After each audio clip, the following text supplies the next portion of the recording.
Chennai super கிங்ஸ்க்கு whistle போடு அப்படின்னு தோனி சொல்லும்போது நமக்கு எவ்வளவு சந்தோஷமா இருக்கு.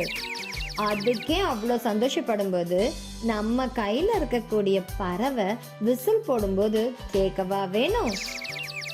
இங்க இந்த குழந்தைங்களை பாருங்களேன், இந்த பறவைகளை எவ்வளவு அழகா விசில் போட வைக்கிறாங்கன்னு. இந்த பறவைகள் பீங்கான், பிளாஸ்டிக் மற்றும் களிமண்ணால செய்யப்பட்டிருக்கு. நீங்க காலி பொம்மைகளை இப்படி ஊதினீங்கன்னா அதிலிருந்து எந்த சத்தமும் வராது. அதுவே பறவை பொம்மையோட வயிற்றுல பாதி அளவு தண்ணி வச்சு ஊதுனா பறவை விசில் அடிக்கும்.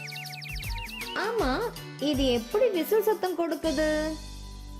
அதாவது கிட்டார் அல்லது காரில் இருந்து வரும் அனைத்து ஒலிகளும் அதிர்வுகள் மூலம் நம் காதுகளை அடையும் ஒலி அலைகளா இருக்குது.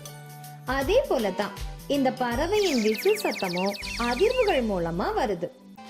இதுல தண்ணியை நிரப்பிட்டு பறவையின் வால் வழியா நீங்க ஊதும் போது காற்று ஒரு குறுகிய கத்தி போன்ற அமைப்புல பிளவுபட்டு தண்ணி கொந்தளிக்கிறதால ஒரு அதிர்வு உண்டாகுது. இதனால இந்த பறவை விசில் சத்தத்தை எழுப்புற மாதிரி நமக்கு தெரியுது.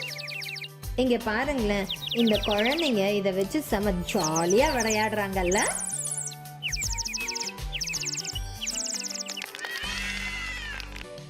ஒலி செல்லும் ஊடகத்தின் இயற்பியல் பண்புகளும் சுற்றுப்புற சூழலும் ஒலியின் வேகத்தை மாற்றியமைக்கின்றன. ஒலி காற்றை விட தண்ணீரில் அதிக வேகத்துடன் செல்கிறது.